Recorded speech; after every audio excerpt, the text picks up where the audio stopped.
உளவியல் உங்களுக்காக பாட்காஸ்ட்ல நான் உங்க எல்லாரையும் வரவேற்கிறேன். இந்த பாட்காஸ்ட்ல நம்ம அன்றாட வாழ்க்கையில ஏற்படக்கூடிய பல பிரச்சனைகளுக்கான தீர்வு உளவியல் கண்ணோட்டத்தோட நாம பார்க்க போறோம்.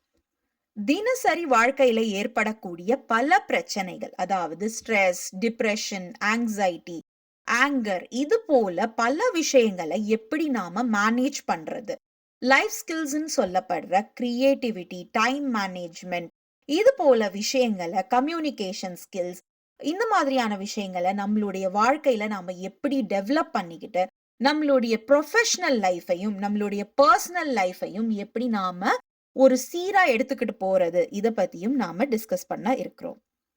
எமோஷனல் இன்டெலிஜென்ஸை எப்படி டெவலப் பண்ணிக்கிறது, நம்மளுடைய உணர்ச்சிகளை எப்படி கட்டுப்படுத்துறது, இத சரியாக எப்படி நாம வெளிப்படுத்துறது, ஒரு நிலை எப்படி படுத்துறது, குழந்தை வளர்ச்சி, பேரண்டிங் மாதிரியான விஷயங்கள், மன நலத்தை பற்றி இருக்கக்கூடிய நிறைய ஸ்டிக்மாஸ், அதனுடைய தாக்கம், ஒருத்தருடைய மனநிலை மேல இந்த மாதிரியான தாக்கங்கள் என்ன மாதிரி இருக்கு, சமூக ஊடகங்களுடைய தாக்கங்கள், கேட்ஜெட் அடிக்ஷன் அப்படின்னு சொல்றோம்.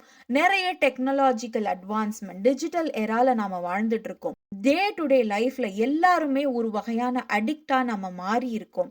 ஸோ இந்த டெக்னாலஜிக்கல் அட்வான்ஸ்மென்ட்ல சீரான மென்டல் ஹெல்த்தையும், பிசிக்கல் ஹெல்த்தையும், ஓவரால் வெல்பீயிங்கையும் நம்ம எப்படி டெவலப் பண்றது?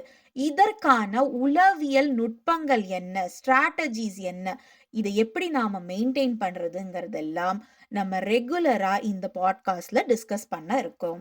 தொடர்ந்து எங்களோட பயணியுங்கள். பல முக்கியமான தகவல்கள் உங்களுக்காக காத்திருக்கின்றன.